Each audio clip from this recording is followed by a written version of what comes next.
Alrighty, well, good morning, everybody. So we're coming to you from your Bonanza today, and what are we doing? We're doing our pre-flight Pre-flight? our checklist here. And we're going to the Hudson corridor today. That's correct. All right, let's do it. I check another item off my bucket list this episode as we fly down the Hudson corridor in a Bonanza, and I see the Statue of Liberty for the very first time. You can't beat a view like this, and you sure as heck can't beat it flying with a guy like Jay. Jay is a military veteran who enjoys flying in his free time, and he does it in style in this beautiful Beechcraft Bonanza. If you like the Bonanza, hang on tight, because we're taking you on a ride, plus a little treat for the end for my warbird enthusiasts.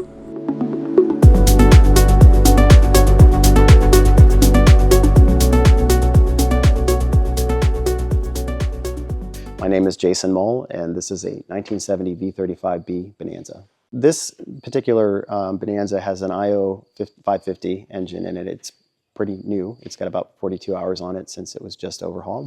It's got a brand new Hudson prop. It's helped with climb performance. This is a very short airport, about 2,000-foot runway. And so this gives you a little bit of margin in such a short field for a Bonanza. Because I have the tip tanks, it increases the gross weight by about 200 pounds. So it's got an STC for a 3,600 pound, sort of gross weight. Useful load in the plane is probably about 1,400 pounds. Performance, I can get off the ground and, on a cold day, 800 feet, midfield, pretty much 1,000 feet, loaded is a pretty good setup for this airport and this plane. I haven't really experimented. The tip tanks are relatively new on the plane, so I haven't experimented yet with trying to operate it at 3,600 pounds much. It does fly a bit like an elephant with the tip tanks full, as opposed to sort of a nice German car, when they're not full. I can get out of a 2,000-foot strip at 3,400 pounds, no problem. I've had the plane since 2019, and the plane has lived its life back and forth from Canada and the U.S. a number of times. I imported it from Canada, and that was quite an adventure, but we got it done, and it's lived here at Warwick ever since. I don't know a ton about the previous ownership of it. I have had people reach out occasionally on the Canadian side and want to kind of either get some logbook entries. In Canada, they're more detailed about what they actually put in a logbook. A lot of flights are captured and whatnot, and so I've had pilots reach out that were like, "Hey, can you tell me what happened in 2001 or 1984 or whatever?" So it's been interesting in terms of that. Through New York City is a wonderful tour. For me, it depends on what I'm flying. This is a go far, go fast plane. My other plane, the Decathlon, is more just like riding a motorcycle. You want to poke a hole in the sky for 45 minutes. It's the perfect plane for that. It depends on the mood. We have onion fields not too far off the airstrip here, and it's a great place. It's got beautiful hedgerows, so if you want to go out and spin the Decathlon and come out on a heading, it's really cool to be able to do that. But I've got a couple of little routes, the local, that if I've got 45 minutes to fly, I'll go do that. In a Bonanza, in 45 minutes, you're pretty far away. So it's a completely different mission. This has been a great mission, and this is about as higher performance an airplane as you could get in and out of a 2,000-foot strip. All right, Jay, well, you ready to go fly? Let's go fly. Alrighty, well, good morning, everybody. So we're coming to you from your Bonanza today, and what are we doing? We're doing our pre-flight Pre-flight? our checklist here. And we're going to the Hudson corridor today. That's correct. All right, let's do it. What's the plan for what are the procedures for the flying the Hudson corridor? So you have to have done the special flight rules area training. You can do it online with the FAA. Once you've done it, you got your certificate. Then it's essentially there's two methods of doing it. We're going to do the VFR method and be below sort of the Class B airspace. Okay. You'll be able to get a little bit closer to the building. It's a little hazy out here, so I think it's a better view, especially if you want to orbit the Statue of Liberty. So typically what I do is we're going to come down from the north, right around the Tappan Zee Bridge before you even get into the special flight rules area. We'll go underneath the shelf and drop down to probably 1,100 feet over the river. And then there's a number of checkpoints you call out along the way. It's Alpine Tower, it's the George Washington Bridge, it's the Intrepid, it's the Colgate Clock, the Statue of Liberty Verrazano Bridge. And you just make those calls as you go down the river and do it in reverse as you come back up. It helps to have situational awareness with ASB, but your eyes are your best friend out there. A lot of helicopter traffic, they tend to stay around more in the area 500 feet for tourism or whatnot. We'll be deconflicted from them. But, you're another set of eyes, so appreciate your help. Orc John, Bonanza, back taxi 21 Orc. All right, we're good. See, sort of on the approach end, you've got some mountains here, and then the downwind leg over there on sort of for 2-1 inches. It's got some hills on the way too. So, this seems like wide open spaces compared to what I've been flying lately. I'm sure Rhinebeck is tight, right? Oh, Rhinebeck is tight. This feels like the prairie. But what I will say is that it gets windy out here, and you get all kinds of interesting eddies with the mountains. Yeah, it's similar over there, especially when you get a westerly wind. That's when it's really noticeable. I don't know what it's like here, but... Yeah, I mean, anything west-northwest, every once in a while, very, very we'll have a wind coming from the east. That's a weird feeling, because you're getting pushed away from the runway. Yeah. So it's just a different experience. It's so rare.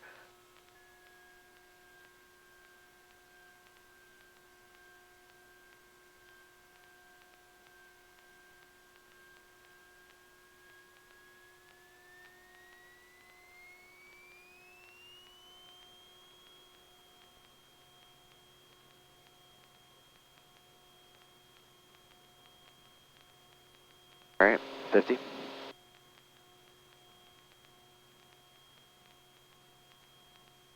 Ready, rotate.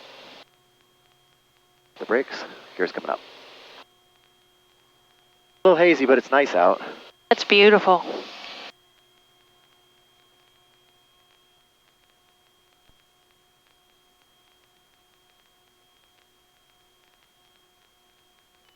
All right, so one of the things about the other unique aspect of the special flight rules area, you've got to have all your lights on. So we'll go ahead and throw all the lights that we have on, except for the taxi light. Want to be pretty visible. So right now I can see the first waypoint in the corridor, which is Alpine Tower. It's the tower that's over there, sort of on the ridge line. Are we talking to approach? Oh, we're going to be below all of that. We're going to descend down into... so when you say checking points, that means what you're visually checking in on. Oh, the flight rules have call outs, right? There's a common frequency that everybody who's on the Hudson River does. Okay. We're going to be on it here as of right now. So we're on 1, 2, 3. 1, 2, 3, 4, 5. Confirmed. So one thing about this 550 is it will go fast. Yeah. It's a little bit of a rocket ship. Tell me a little bit about your panel. Was this a recent upgrade for you? I did this in 2023, I think. Okay. So I've had it for a couple years. It's a Dynon panel with an Avidyne. Yeah, I gotta say, I haven't done a lot of Dynon stuff. I've flown behind a lot of them. I like it. It's very nice. It's pretty intuitive. A lot of the things I like about it are, for example, like if you want to pick up the closest barometric pressure, it'll figure out what the nearest airport is and just put it in digitally and set it. Nice. It's got a lot of cool little features like that. Okay, so where we're heading over right now is Habistraw, like those, you can see like sort of the power plants on the river.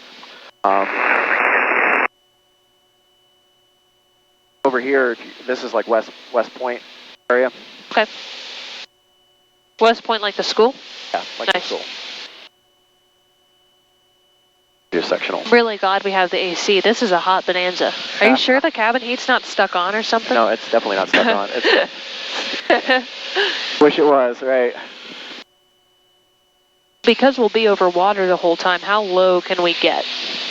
So the lowest you can get is about, well, the en route area, they want you to be between 1,000 feet and 1,300 feet. So we're gonna stay at 1,100.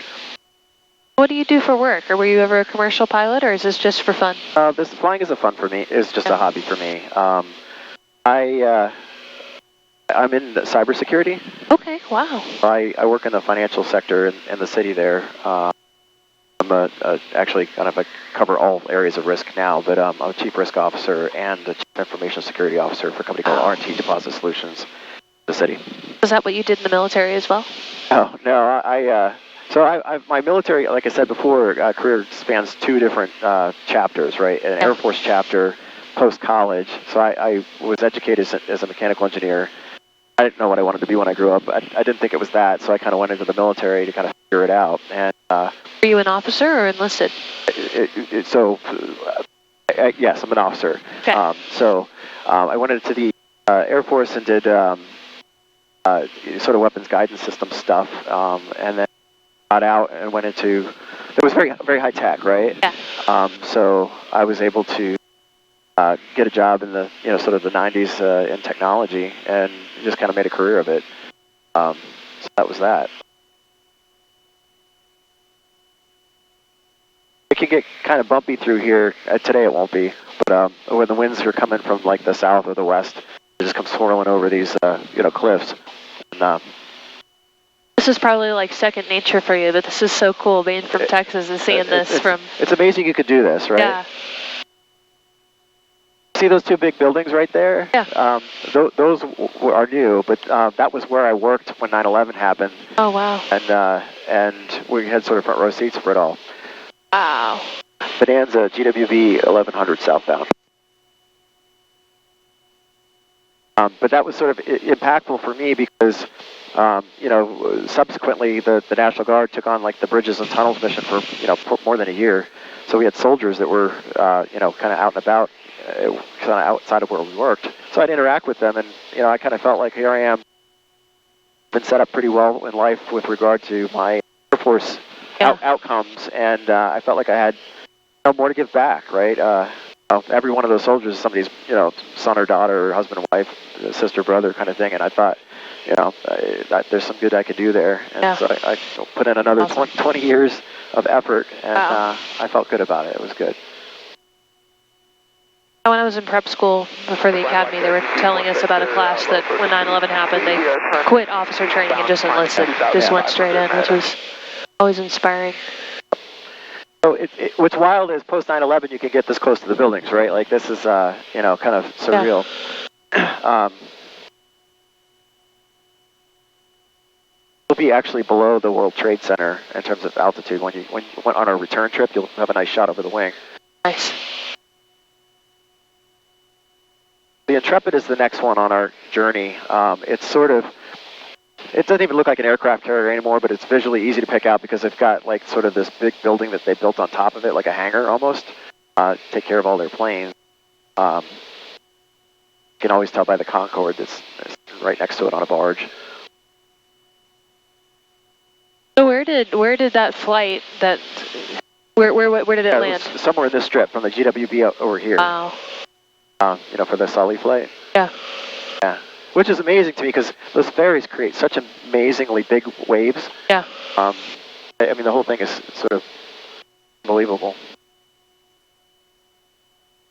It looks like some sailing boats down there that are like the foiling kind. Yeah. I wonder if Bobby has ever sailed up here. I have no idea. It'd be a good question to ask him. Bonanza, clock 900 southbound.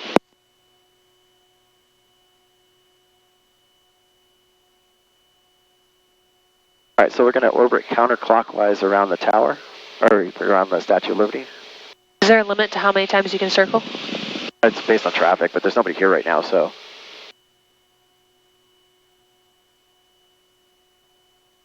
That's a green lady. Absolutely.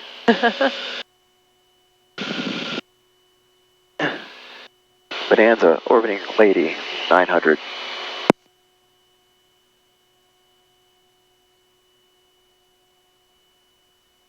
Coolest turnaround to point ever. Oh, there we go. All right, I got my kicks. All right. My mother grew up in New York from the time that she was 14 to 18, and she lived on Governor's Island. Her dad was in the Coast Guard. Right, the old Coast Guard base there. Yeah, I used to live there, and she hated that statue. Right, she woke up and saw it every morning. She hated it. We'll go out the Verrazano Bridge, turn around, back the opposite direction, and we should be back in time for the departure, hopefully. Autopilot mode.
Well, thank you so much. That was awesome. If you enjoyed it. Caution. Well, Jay, thank you so much today for that flight. I gotta say, that's one of the coolest things. I keep saying that on this channel. It's the coolest thing I've gotten to do. But it was really neat to see the Statue of Liberty for the first time from your Bonanza. And like I said, I'm from Texas. I'm a country girl. So seeing the big city that way was just so cool. I'm so glad you got the experience. Yeah, and thank you we so had good much. weather for it, so awesome. Well, if people want to follow you, do you have social media that you post to, or? Not really. Not really? You just do your own thing? Yeah, I'm Do old. your own thing. No worries, no worries. You just out here to have fun and Yep. fly, and that's the way it's meant to be. All right, you guys. Well, thank you so much for watching this episode of Flying Doodles. That was just so much fun. If you like this kind of type of content, you can subscribe to our channel and check out some of our other videos, like the P-38 video I just did a couple weeks ago. Have you seen that one? I did. It was awesome. It was so cool. So good. William was the perfect guy to have that airplane. Yep. Just so neat. But all right, you guys. Well, check out our Patreon for more behind-the-scenes stuff and early releases, and we'll see you next time.